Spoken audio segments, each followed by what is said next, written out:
Tapos dito mga boss ay meron tayong basic lang na tank dito na 2.5 gallon. Pero kumbaga sa breeding kasi mga boss ay pinaka-standard talaga ay 5 gallon to 10 gallon. So good day mga kaisda. Ayan for today. So tuturuan ko kayo kung paano ma-breed ng gapi sa madaling paraan. So dahil para sa mga newbie, no? So sa nanonood ngayon, so matagal na naman tayo nakakapag-breed ng mga gapi mga boss. At success naman lahat. So ito ay to my experience mga boss. So i-share ko sa inyo kung paano ang pinaka-basic, no, na mag-breed ng gapi. So una mga boss ay meron kasing dalawang klase kung paano mag-breed ng gapi. So ito, pinapakita ko sa inyo, ito yung tinatawag na mass breeding. So ito ay maraming female that ilang mga apat na male to, no mga boss. So meron kasing pair lang yung pag-breed ng gapi.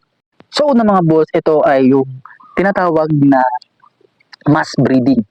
So apat yung male natin dyan at 6 yung female dyan mga boss. So in case na gusto nyong dumami agad yung ating mga gapi na alaga, so mag-mass breeding kayo mga boss.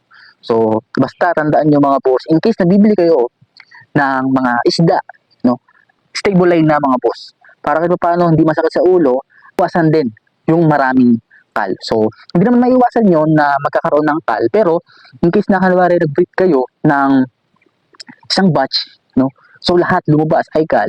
So automatically, sayang yung breeding nyo mga boss. Wala kayong mga kinabangan doon sa breeding nyo. So kailangan tandaan nyo mga boss. So in case na bibili kayo sa mga breeder, tanong nyo kung stable line na ba yan mga boss. Kasi wala namang masama magtanong kung tatanong mo dun sa breeder kung stable line. Dahil sila ang nakakaalam, no, ng isda nila na ipopurchase mo sa kanila mga boss. Tapos dito mga boss ay meron tayong basic lang na tank dito na 2.5 gallon. Pero kumbaga sa breeding kasi mga boss ay pinaka-standard talaga ay 5 gallon to 10 gallon. No? So ito dahil mas breeding tayo, so mas kailangan natin mas maliit na lalagyanan para kahit paano matusukan agad yung mga female natin mga boss.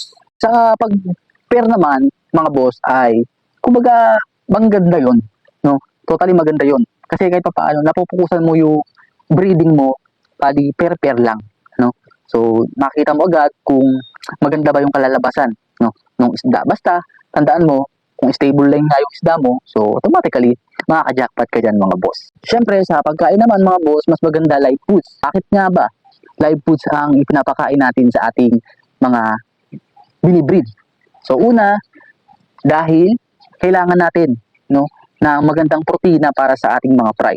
So para mabilis, no, ma-develop yung fry dyan ng ating mga alaga isda.